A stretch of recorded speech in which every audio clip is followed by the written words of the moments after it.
ಹಾಲಿ champion KKR ವಿರುದ್ಧ ಶುಕ್ರವಾರದ IPL ಪಂದ್ಯದಲ್ಲಿ ಚೆನ್ನೈ ಸೂಪರ್ ಕಿಂಗ್ಸ್ ತಂಡ 8 ವಿಕೆಟ್ ಅಂತರದ ಸೋಲನ್ನ ಕಂಡರೂ ತಂಡದ ನಾಯಕ ಮಹೇಂದ್ರ ಸಿಂಗ್ ಧೋನಿ ನೂತನ ದಾಖಲೆಯೊಂದನ್ನು ನಿರ್ಮಿಸಿದ್ದಾರೆ. ಐಪಿಎಲ್ನಲ್ಲಿ ತಂಡವನ್ನ ಮುನ್ನಡೆಸಿದ ಹಿರಿಯ ಗಾಟ ಎನಿಸಿದ್ದಾರೆ. ಜೊತೆಗೆ 683 ದಿನಗಳ ಬಳಿಕ ಐಪಿಎಲ್ನಲ್ಲಿ ಚೆನ್ನೈ ತಂಡದ ಸಾರಥ್ಯವನ್ನ ವಹಿಸಿದ್ದಾರೆ. 2023ರ ಫೈನಲ್ ಗೆಲುವಿನ ಬಳಿಕ ಧೋನಿ ನಾಯಕತ್ವವನ್ನ ಋತುರಾಜ್ ಗಾಯಕ್ವಾಡ್ಗೆ ಹಸ್ತಾಂತರಿಸಿದ್ರು. ಹಾಲಿ ಆವೃತ್ತಿಯಲ್ಲಿ 4 ಪಂದ್ಯಗಳಲ್ಲಿ ತಂಡ ಮುನ್ನಡೆಸಿದ ಗಾಯಕ್ವಾಡ್ ಗಾಯಗೊಂಡು ಟೂರ್ನಿಗೆ ಅಲಭ್ಯರಾಗಿದ್ದಾರೆ. ಹೀಗಾಗಿ ಧೋನಿ ಮತ್ತೆ ತಂಡದ ನಾಯಕರಾದ್ರು. ಧೋನಿಗೂ ಮುನ್ನ ಐಪಿಎಲ್ನಲ್ಲಿ ತಂಡವನ್ನ ಮುನ್ನಡೆಸಿ ಅತಿ ಹಿರಿಯ ನಾಯಕ ಎಂಬ ದಾಖಲೆ ಶೇನ್ ವಾರ್ನ್ ಹೆಸರಲ್ಲಿತ್ತು. ಅವರು 41 ವರ್ಷದಲ್ಲಿ ರಾಜಸ್ಥಾನ್ ತಂಡವನ್ನ ಮುನ್ನಡೆಸಿದ್ರು. ಇದೀಗ ಧೋನಿ 43ನೇ ವಯಸ್ಸಿನಲ್ಲಿ ನಾಯಕನಾಗುವ ಮೂಲಕ ವಾರ್ನ್ ದಾಖಲೆಯನ್ನು ಮುರಿದರು.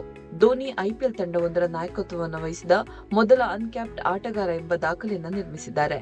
ಧೋನಿ 500ಕ್ಕೂ ಅಧಿಕ ಅಂತಾರಾಷ್ಟ್ರೀಯ ಪಂದ್ಯಗಳನ್ನು ಆಡಿದ್ದರೂ ಬಿಬಿಸಿಯ ನೂತನ ನಿಯಮದಿಂದಾಗಿ ಅವರು ಐಪಿಎಲ್ನಲ್ಲಿ ಅನ್ಕ್ಯಾಪ್ಡ್ ಆಟಗಾರ ಆಗಿದ್ದಾರೆ. ಕಳೆದ 5 ವರ್ಷಗಳ ಅವಧಿಯಲ್ಲಿ ಧೋನಿ ಯಾವುದೇ ಅಂತಾರಾಷ್ಟ್ರೀಯ ಪಂದ್ಯವನ್ನು ಆಡದಿರುವುದು ನೂತನ ನಿಯಮದಂತೆ ಅವರು ಅನ್ಕ್ಯಾಪ್ಡ್ ಆಟಗಾರರ ಪಟ್ಟಿಯಲ್ಲಿದ್ದಾರೆ.